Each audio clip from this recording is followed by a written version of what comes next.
ഡയബറ്റീസും blood പ്രഷറും നമ്മുടെ കിഡ്നീനെ നന്നായിട്ട് എഫക്റ്റ് ചെയ്യുന്ന രണ്ട് അസുഖങ്ങളാണ്. അതെങ്ങനെയാണ് കിഡ്നീസിനെ എഫക്റ്റ് ചെയ്യുന്നതെന്ന് എക്സ്പ്ലെയിൻ ചെയ്യാം. അപ്പം കിഡ്നീസ് നമ്മൾ പറയുമ്പോൾ പ്രധാനമായിട്ടും കിഡ്നിയുടെ ബേസിക് സ്ട്രക്ചർ എന്ന് പറഞ്ഞാൽ നെഫ്രോൺസ് ആണ്. നെഫ്രോൺസ് എന്ന് പറഞ്ഞാൽ നമ്മൾ കിഡ്നിയിലെ ഓരോ അരിപ്പകളാണ്. അത് ഓൾമോസ്റ്റ് 20 മില്യൺ 20 ലക്ഷത്തോളം നമ്മുടെ കിഡ്നികളിലുണ്ട്. അപ്പോൾ അത് ബേസിക് സ്ട്രക്ചർ ഒരു ഫിൽറ്റർ ചെയ്യുന്ന നെഫ്രോൺ യൂണിറ്റ് എന്ന് പറയുമ്പോൾ അതിൻ്റെ ഒരു ഗ്ലോമർലെസ് ഉണ്ട്, ചെറിയ ട്യൂബ്സ് ഉണ്ട്, പിന്നെ ട്യൂബിൽ നിന്ന് ഫിൽറ്റർ ചെയ്യുന്ന ഫൈനൽ എൻഡ് പ്രൊഡക്റ്റ് ആയിട്ട് കളക്റ്റിംഗ് ഡക്റ്റും ഉണ്ട്. ഈ 3 പാർട്സ് ആയിട്ട് വന്നു കഴിഞ്ഞാൽ ഈ കിഡ്നി ഫിൽറ്റർ ചെയ്യുന്ന അരിപ്പകൾ എന്ന് പറയുന്ന നെഫ്രോൺ, അതെല്ലാം ഗ്ലോമർലെസ് എന്ന് പറയുന്ന പാർട്ട് ശരിക്കും പറഞ്ഞാൽ ഹൈലി ബ്ലഡ് വാസ്കുലറാണ്. നമ്മുടെ ബ്ലഡ് രക്തക്കുഴലുകൾ കിഡ്നീൻ്റെ ഉള്ളിൽ ചെന്ന് ചെറിയ ചെറിയ ബ്രാഞ്ചായിട്ട് ഡിവൈഡ് ചെയ്ത് ഒരു അരിപ്പ പോലെ ആയ ശേഷം അതാണ് ഈ ഗ്ലോമർലെസ്സായി മാറുന്നത്. അപ്പോൾ അവിടെ നിന്നാണ് നമ്മൾ ഫിൽട്രേഷൻ നടക്കുന്നത്. ഇപ്പോൾ ഈ ഷുഗർ പ്രധാനമായും വരുന്നത് നമ്മുടെ ചെറിയ ചെറിയ രക്തക്കുഴലുകളിലുള്ള എൻഡോത്തീലിയൽ സെൽസ് എന്ന് പറയും. അവിടെയാണ് ഇതിൻ്റെ ഡാമേജ് വരിക. ഓക്കെ, അപ്പോൾ ആ എൻഡോത്തീലിയൽ സെൽസ് ഡാമേജ് വരുമ്പം ചെറിയ ചെറിയ രക്തക്കുഴലിനുള്ള ഈ ഫിൽറ്ററുകളുടെ അരിപ്പകളിൽ ചെറിയ ചെറിയ ഓട്ടകൾ വരും.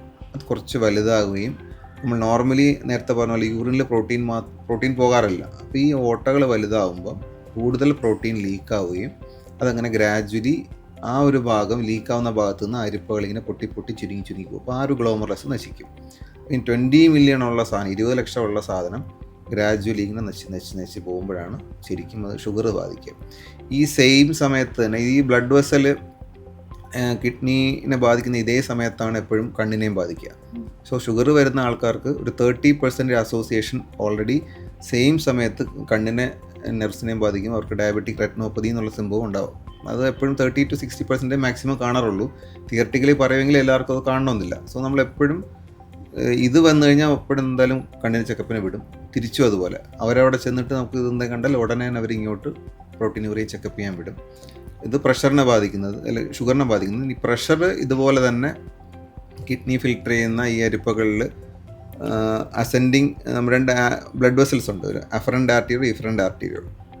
അതിനുള്ളിലെ പ്രഷർ ചേഞ്ചസ് വരുത്താനായിട്ട് ഈ ഹൈ പ്രഷർ കൊണ്ട് വരും. അപ്പോൾ കിഡ്നി ഫിൽറ്റർ ചെയ്യുന്ന പ്രഷർ കൂടും. ആ പ്രഷർ കൂടുമ്പോഴും പ്രോട്ടീൻസ് ലീക്കാവും.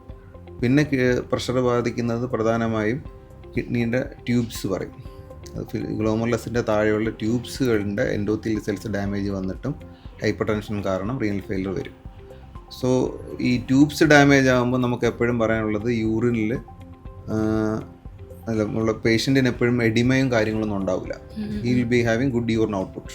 എപ്പോഴും ഫിൽറ്റർ ചെയ്യുന്ന ഗ്ലോമർലെസ്സിന് ഡാമേജ് വന്നാൽ patient will be having early hypertension, പേഷ്യൻറ്റിന് BP ഹൈ ആയിരിക്കും, പേഷ്യൻറ്റിന് എഡിമ ഉണ്ടാവും, ഔട്ട്പുട്ട് കുറവായിരിക്കും. ട്യൂബ്സ് വരുമ്പോഴത്തേക്ക് പേഷ്യൻറ്റ് കുറേ ഡാമേജായി എൻഡ് സ്റ്റേജായി കിഡ്നി ചുരുങ്ങിയതിന് ശേഷം മാത്രമേ പേഷ്യൻറ്റ് സിംറ്റംസ് തുടങ്ങുള്ളൂ. സോ അതാണ് ഹൈപ്പർ ടെൻഷനും പ്രഷറിനും യൂഷ്വലി ഷുഗറിലും വരുന്ന ഡിഫറൻസ്.